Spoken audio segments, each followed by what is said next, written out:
We raise the temp by bringing you the hottest news stories. Today we will be covering crucial issues facing the city of Philadelphia and places beyond. My name is Kate Kowalski. And I'm Miriam Alonso with your first story. NAGA, the National African American Gun Association, calls itself a civil rights group that advocates self-protection for minorities. National membership now stands at 30,000 and is growing. The group, formed in 2015, says it wants more minorities to become legal gun owners. I spoke with some folks at the local NAGA chapter about their mission and why now.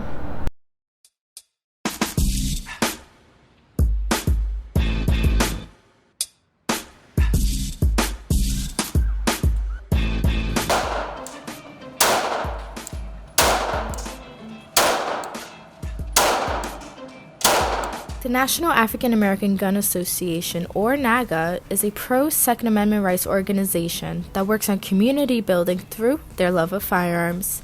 Throughout recent years, the NRA has been losing members while minority gun-owning groups like NAGA are growing.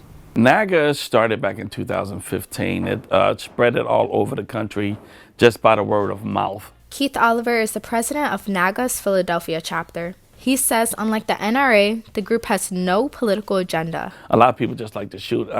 Most of it doesn't have anything to do with what's going on in our country today, and some of it is. But the majority of it isn't. A lot of guys just like to come out and shoot. If NAGA is going to make you feel welcome, being an African-American owned organization, you're more likely going to go back there and support that. Although the group says it has no political agenda, members say they would like to see more minorities take advantage of their Second Amendment rights and arm themselves legally and safely. Some say this is particularly important after the killing of some unarmed black men and hate crimes. African American people, based on the situation in reference to where we have come throughout the years, we need to understand that our self-preservation has to be protected. What it comes down to is now is an understanding that if you're going to fight for your life, there's certain tools that you need. And not to be scared of those tools, because at one point in time, those tools were being taken away. Both Hopkins and Johnson believe the key to proper self-defense is education about how to legally obtain, handle, and get a license for a weapon. You're not going to drive a car unless you take a driver's education class. You're not going to put together a computer unless you read the manual. Firearms it could be your friend, it could be your enemy. Minority people, if you want to look at it from that standpoint, Hispanic, black, let's utilize those two. In recent history, it has been noted that a lot of these anti-gun laws is to take the hands out of responsible minority people. Really, the gun community is colorblind. Yuri Zaltzman is the owner of the gun range located on Percy and Spring Garden Street. He's been running the range for 8 years now and makes sure to create an inviting space for everyone who walks in, regardless of race, ethnicity, or gender. There are as many women as there are men. We have people of the LGBTQ community and so on and so forth that come through here. Really, the only factor that would displace you from here is if you are under the influence of substances and if you're an idiot and you're not being safe. Still, both Zaltzman and Johnson say part of the education process is to address the elephant in the room: the fear of an African American or other non-white minority with a gun. Soon, when an African American will walk into a gun range or a gun store, he's like, oh, he's got to be a criminal. Oh, it's not true. Over the years, I've seen, being a firearms instructor, we're judged a little different, and most people say that's not true. It is true. Cities with the highest crime rates have the strictest gun laws. Some NAGA members believe that educating minorities how to legally own and use firearms may actually reduce crime in poverty-stricken neighborhoods. We got to stop looking at the symptoms and get to the root cause. The root cause is this: you're underfunding an area that's already underfunded. You're taking away resources of people in need, not in want, in need. When you start taking away needs of people, then guess what? They're going to do things uncharacteristic. The gun in and of itself is a tool. It's the person behind it that's going to give it the meaning. It's all about gun safety. Yes, I am minority, but I am educated. Become numb. You don't feel it anymore. Reporting for the Temp, I'm Mitty Alonso. Gun violence is something that has been a problem in urban cities across America. Reporter Kyla Jackson takes us to her hometown of Baltimore, Maryland, where she and her family face the issue in a very personal way. Hi, my name is Kyla Jackson. We're in my hometown, Baltimore, Maryland, reporting on the movement of minorities to legally arm themselves. Guns and gun violence is something I know personally about. On January of this year, a stray bullet grazed the side of my head and went into the side of my ear. I'm okay now, but the incident made me think, why don't more minorities license themselves to protect themselves? My reaction to my daughter Kyla being shot, it was probably the worst day of my life. My mother, a police officer herself, remembering that day, the day her job came home with her, a day in which I could have become a statistic. Having to go and tell parents that their child has been shot, and now it's on the reverse. I am the parent. My dad, Joe Jackson, is also in law enforcement in Baltimore, a city with a higher murder rate than some of the most violent countries in the world, including Guatemala, South Africa, and Venezuela. His idea of gun control and what would make this city safer is if more people were legally licensed to carry. I think every citizen should have the right to carry, bear firearms, being as though they're not convicted or of any felony or any mental disability. I believe that gun control is necessary due to the environment of today. The crime rate has gone up in most urban areas due to gun violence, and you have a lot of innocent people that are becoming victims. Both my parents, both in law enforcement, do believe that the murder rate in Baltimore's most dangerous neighborhoods would drop if more people in those neighborhoods were licensed gun owners. I like the idea of being able to provide safety for everyone, including myself, around me, and I think it's a great idea, and I believe in everyone should be armed. When more people know how to legally and properly use firearms, there will be less pain in the community. Some of the effects of gun violence on Baltimore's communities include fear and hopelessness. Fear of going outside. I've had a lot of clients talk to me about the fear of being outside their houses or letting their children out to play. I love my daughter so much that, I would rather something like that happen to me than happen to her. In Baltimore, I'm Kyla Jackson for the Temp. Talking about social issues and politics brings to mind the 2020 presidential race. On the Democratic side, Bernie Sanders has seen great support from young voters. As the primary season goes on, it is probable that Biden will claim the Democratic nomination. Even so, Sanders supporters say they will not give up. They hope to see this self-proclaimed Democratic socialist take office. Reporter Kira Sobel looks at why so many are still feeling the burn.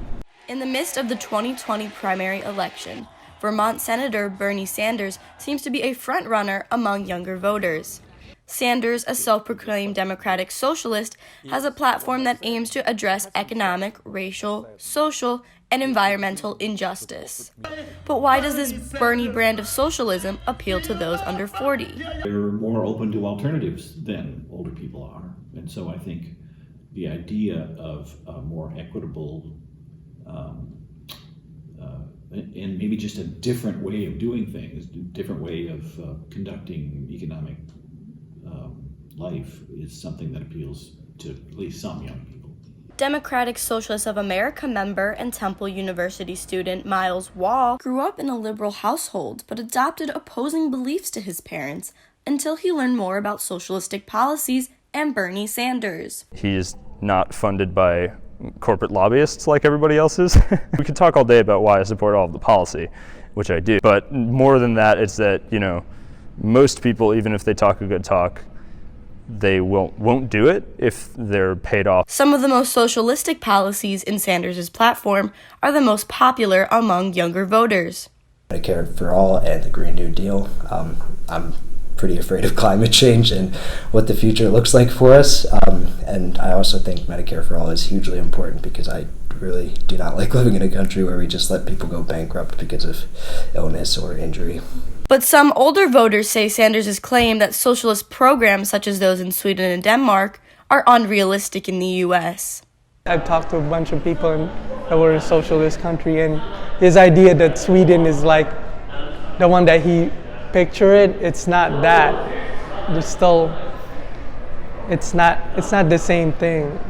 Socialism is socialism, is a candy-coated communism, in my opinion. But when it comes to like socialism in a larger country, like I think Argentina recently elected a socialist president, and their country has been not doing too well.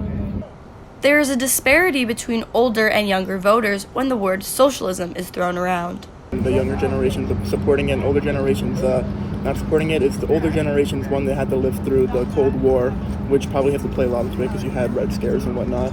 And then the younger generation, they want money now. They don't care how they get it. Especially like, college students, they want college paid for. They don't want to have to worry about like if they break a bone, who's going to pay for the medical bill. So I think that you hear universal health care, socialism, they think that's a great way to do it. They just don't know how necessarily it'll be achieved. According to the Center for Information and Research on Civic Learning and Engagement, Sanders in the 2016 primaries received more than 2 million votes from people ages 18 to 29, while Trump and Clinton received a combined 1.6 million votes for that same age range. I supported him in 2016 as well, also couldn't vote, so we're back, but now we can vote. No matter what happens to Bernie Sanders' candidacy this primary season, his impact among young voters is sure to leave a lasting mark. I'm Kira Sobel, reporting for the Temp. Although the next round of Democratic primaries are nearly weeks away, we got a pretty good first look at what voters wanted to see this election year at the very first primary in New Hampshire. The small state is always first to kick off primary season. Our Jacqueline Green reports on why the state's motto, "Live Free or Die," really applies when it comes to candidate loyalty.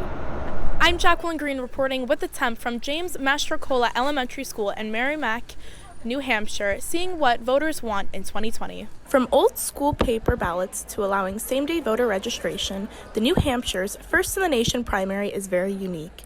Lynn Christensen, who has been working the polls since the late 1980s, is very passionate about her home state's individuality. And that's one of the nice things about New Hampshire is that they say, well, we shouldn't be first in the nation because we're not very diverse. Which, no, we're not. We're getting better, but we're not. But the difference in New Hampshire is it's a small state. You can go from town to town. You can shake people's hands. You can meet them.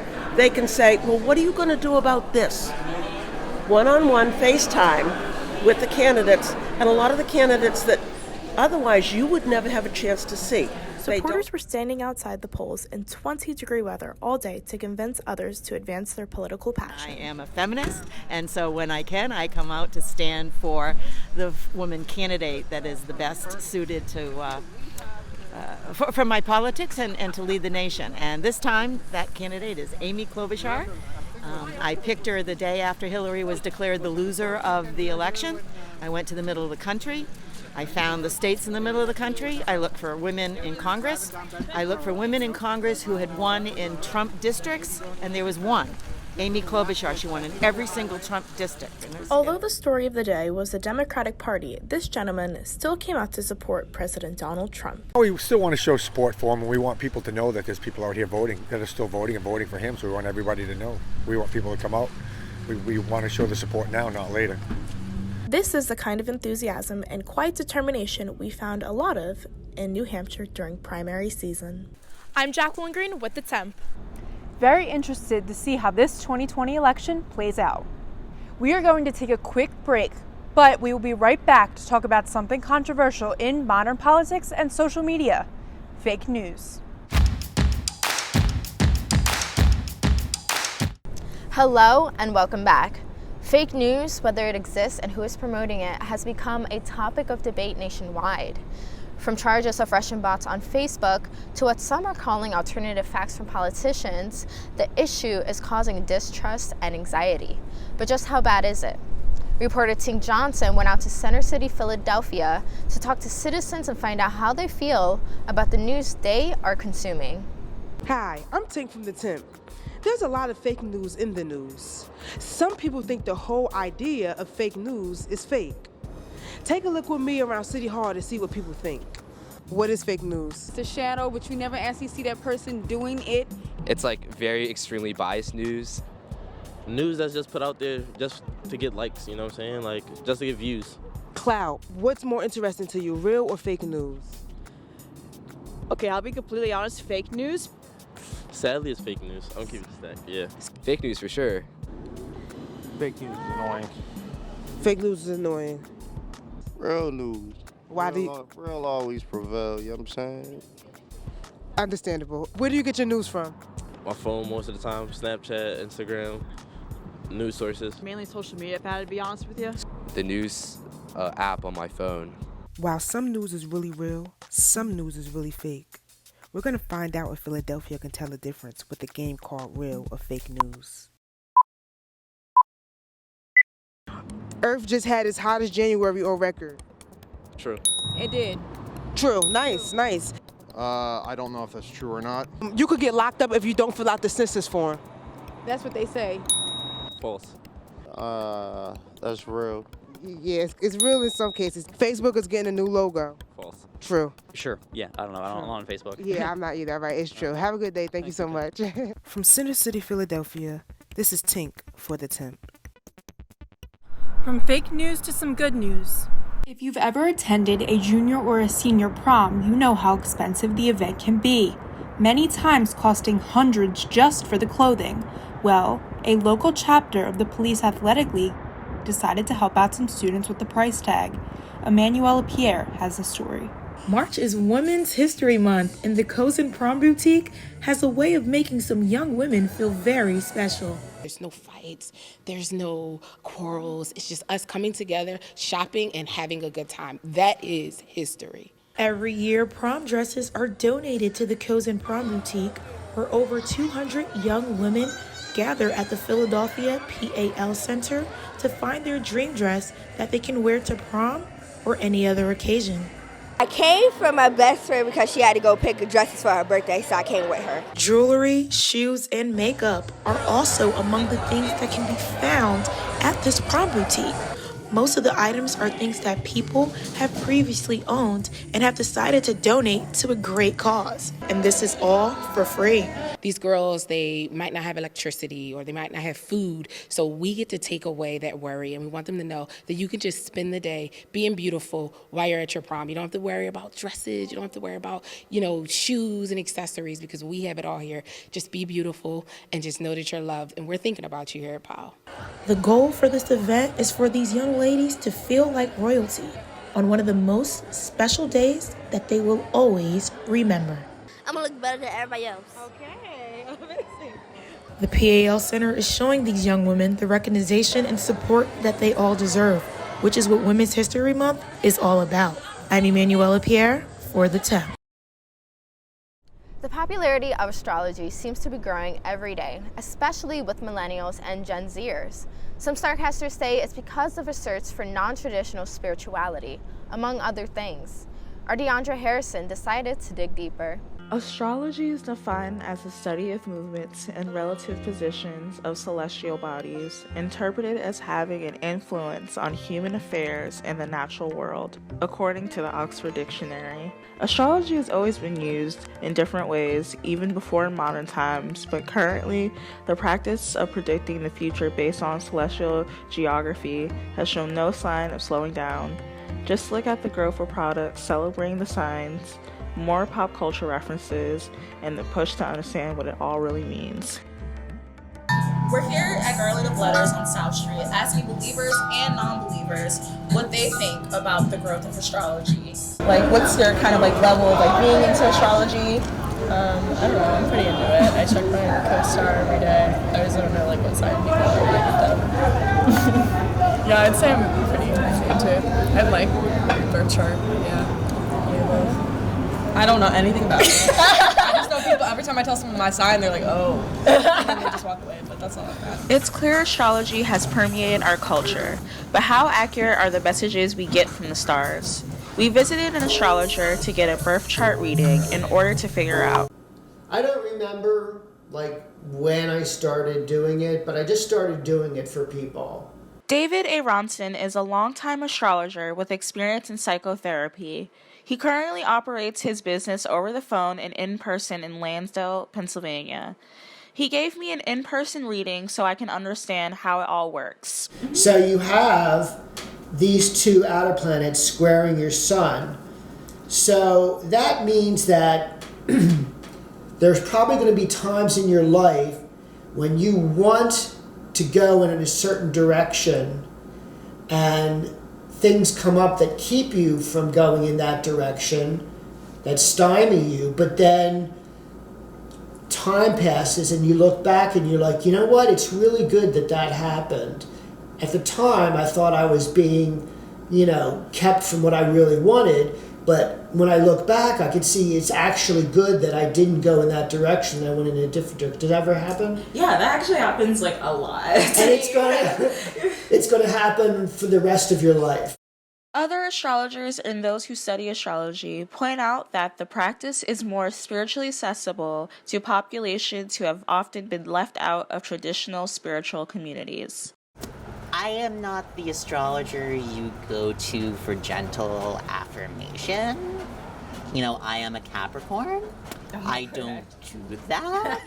Cherise Townshend, an LGBTQ advocate, is a self-described astro bitch, located in West Philadelphia with her own astrology business. And astrology and other kind of woo-woo queer stuff, it does not carry the baggage of being queerphobic or racist or imperialist as other belief systems. We couldn't wrap up our investigation into the stars without asking millennials to give their final say on why they believe astrology is on the rise. I think it's just knowledge of self. I mean, it's something to know. It makes your life easier. It helps you learn about yourself and about others and how we interact. And I think it's just like a necessary foundation. I kind of want to know, like, there's something more out there, especially for our culture. It's so diverse and so convoluted that you kind of already had the sense like this, a little bit much more than what's in my household or what's on my block, and maybe there's something more than what is just in my country or what's on my planet. So whether you believe or not, astrology is rapidly becoming a common pastime rather than just a cosmic mystery. I'm DeAndre Harrison, reporting for the Temp. That's all the time we have for today. As always, thank you for tuning in. And be sure to follow us on social media at the Temp TV to stay up to date on all the hottest news stories.